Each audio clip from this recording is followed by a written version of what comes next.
ਚੱਲਦੇ ਆ ਨਾ ਮਦਾਮ ਦੇ ਉੱਤੇ ਮਸ਼ਵਰਾ ਕਰਦੇ ਆ इधर ਮਦਾਮ में कौन सा मकान इधर है सब वालेकुम सलाम हाजी यार वो तो उत्ते खलोन नहीं देंदे उत्ते पता नहीं तो पुलिस वाली गड्डी और जीप च पता नहीं केस पे अपने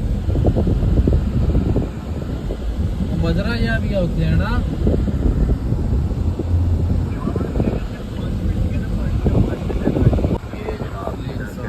सिटी बन चुका देखने लेवल का किला साथ ही है उसकी बाकियात में अब ये शहर है कैबल तो ये पार्क है माशाल्लाह नसीब भाई चलो जी ध्यान हो गई आ हो गई की कहते थे आज चलो खेल ले लो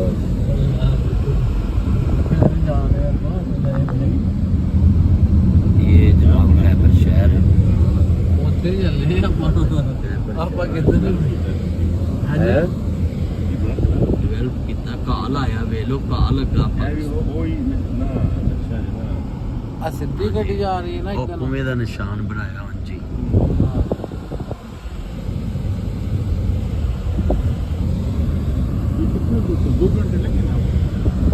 हाँ आते वक्त टाइम लगा जाते इंशाल्लाह चले जाए वो एक ये चीज कर दो हैं? कुछ सालों के बाद ना उसको डेवलप कर रहे हैं वो है भाई वो भाई है वही है उन्हें क्यों नहीं जाने खलोन देता यार मना है ना उत्ते लिखे है कंस्ट्रक्शन गिर जाएगा सब ਵੇਲੋ ਆਪਾਂ ਆਏ और मिनट च ਗੱਡੀ आ गई अपने पीछे दफ्तर किधर से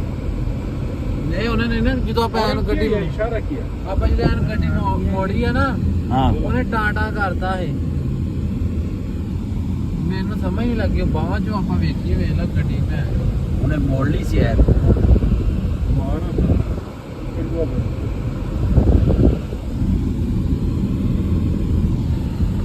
टेंशन बन जानी है ਨਹੀਂ ਨਹੀਂ ਉੱਥੇ ਨਹੀਂ ਜਾਣ ਦੇਣਾ ਭਾਈ ਉਹ ਬੰਦ ਕੀਤਾ ਉਹਨਾਂ ਨੇ ये किला कैबल की बाकियात है ਉਹਨੇ ਗੱਡੀ ਵੀ ਉਹ ਦਿੱਤੀ ਜਿਹੜੀ ਸਿੱਧੀ ਪਹਾੜਾਂ ਤੇ ਚੜਨ ਵਾਲੀ ਕੋਈ ਟੈਨਸ਼ਨ ਹੀ ਨਾ हाँ जी ਇਹਦਾ ਕਿਸੇ ਨੇ ਪੁੱਛੀ ਯਾਰ ਉਹਨਾਂ ਸਾਨੂੰ ਉੱਥੇ ਜਾਣ ਹੀ ਦਿੱਤਾ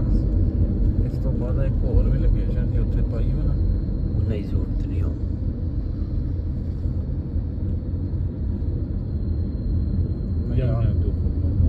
ਆਪਾਂ ਆਖਰੀ ਲੋਕੇਸ਼ਨ ਹੀ ਚਲਾਈ ਹੈ ਭਾਈ भाई जब बस रहने तो शहर में थोड़ा हो गया से ये माशाल्लाह कैबर से किला कैबर जा रहे हैं और ये कैबर सिटी है माशाल्लाह कितनी खूबसूरत बना दिया दरख्त लगा दिए पूरा रोड माशाल्लाह खूबसूरत ये हमारे सारे चंद हमारे साथ हैं ये सजाद भाई हैं ये हाफिज साहब हैं केले खा रहे हैं ये जनाब सलीम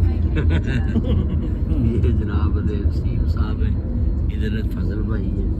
और माशाल्लाह सीधा देखिए भी लेके जा रहे हैं सीधा ਕਿੰਨੇ ਕਿ ਸਿੱਧੇ ਲੈ ਕੇ ਜਾ ਰਹੇ 6 मिनट का रास्ता है ਨਹੀਂ ਮੇਰੇ ਖਿਆਲ ਨਾਲ ਮੁੜਨ ਦੀ ਹੈ चलो मोड़ो मोड़ो मुड़ के क्या करना है पूछ लेना आगे से जाके ये देखो ना ये तो सीधा लेके जा रहे हैं हाँ उधर से ਸਿੱਧਾ ਲੈ ਕੇ ਜਾ ਰਹਾ मुड़ जाओ दोबारा और जो इधर ही ਆਹ ਦੇਖ ਲੈਨੇ ਅਸੀਂ ये देखिए ये सारी खैबर है सिटी माशाल्लाह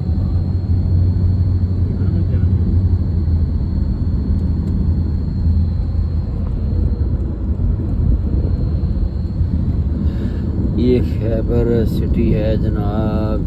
जहाँ हज़रत अली शेर खुदा रज़ी अल्लाह तआला अन्हु नबी करीम सल्लल्लाहु अलैहि वसल्लम और सहाबा मिलके किला खैबर फतह किया था हैं मेरा जान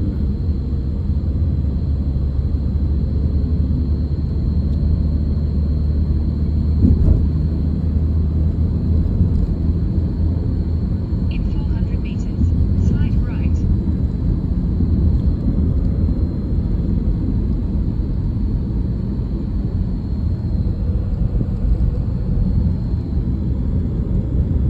Head south. In 300 meters, slide right.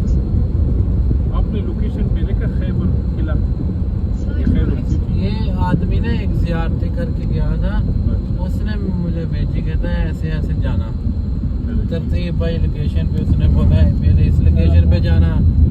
फिर दूसरी पे जाना ऐसे यानी उसने बोला 700 अभी देख लेते हैं